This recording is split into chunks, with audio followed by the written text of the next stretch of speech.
Hi, I'm Brad of Brad's Vintage Collection, and today I'm going to do the next installment of my favorite five, and the year this time is 1963.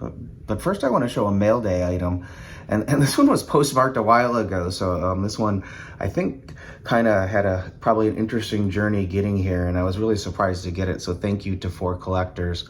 Really cool to have the autograph cards of the 5 of you, Peppino, Sammy, Clemente, John, and Dan. So really cool to get those that card, and I'm really honored that that I was the recipient of one of these cards autographed by all 5 of them. So thank you very much for sending that to me. Very exciting surprise in the mail.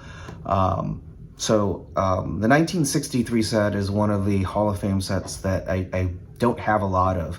And the reason being is it's really tough to find cards that don't have a lot of chipping and wear on the bottom right colored corners. And so it's one of the sets that I don't have as many of as I do for just about any other set from the 60s. I think 63 is probably the set that I have the least number of cards. So the ones I picked were all for my collection, so there may be a couple of outstanding 63 cards I don't have yet that in the comments you may say that I should have included. But really excited to show off these 5 that I think are my best looking visually 1963 card.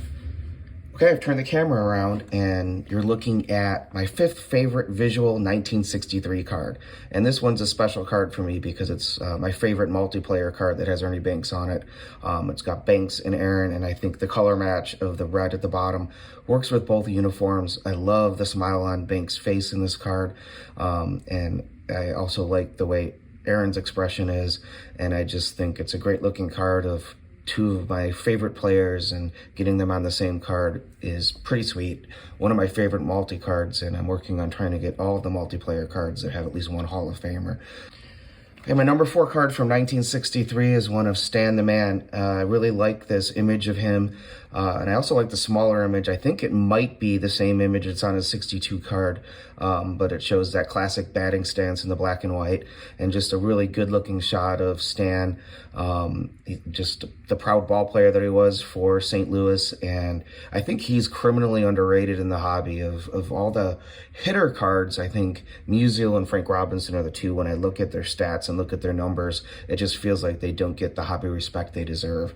But this is one of my favorite Stan cards, and it comes in number 4 of my favorite 1963 cards. Coming in at number 3, we've got the Baby Bull Orlando Cepeda, and I really love the shot of him in mid-swing. The stadium in the background looks to be a spring training stadium, but it looks to be too big to be a spring training stadium, so I'm not exactly sure where this was shot, but I really like that image of him swinging the bat and the bat facing directly at the camera. I also like the fielding image in the black and white, and I really think the green background makes that black and white photo pop. So this is my number 3 favorite visual 1963 card. So coming in at number 2 is Lou Brock, and I love the fact that Brock is on the Cubs in this card. As a Cub fan, it makes me smile to see him in a Cub uniform, even though the trade goes down in history as one of the most lopsided. I think the Cubs had one on the other side when they traded for Ryan Sandberg from the Phillies, so I guess we kind of have broken even now on the all-time bad trades. But beautiful image of Brock, just love how young he looks, and I think it's probably his best image of the 3 on the Cubs uniform, and I just like the color match of the blue on the bottom, and Brock looks great as a Cub. I think the Cardinal fans will probably disagree, but to me, just a beautiful card, and comes in at number 2 in my favorite visual cards of 1963.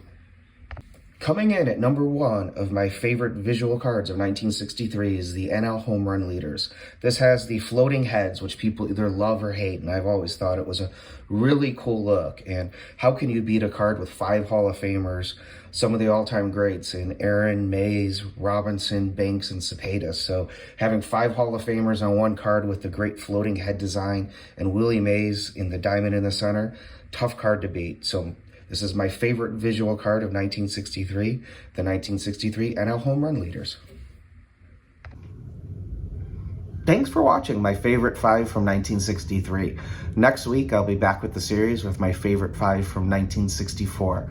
I hope you're enjoying this series. I'm really enjoying showing off some cards that are visually appealing to me and kind of not always the biggest names in the set. So I hope you enjoy this series. And this is Brad's Vintage Collection. And remember, if you're not excited to add the card to the collection, you bought the wrong card. Thanks so much for watching.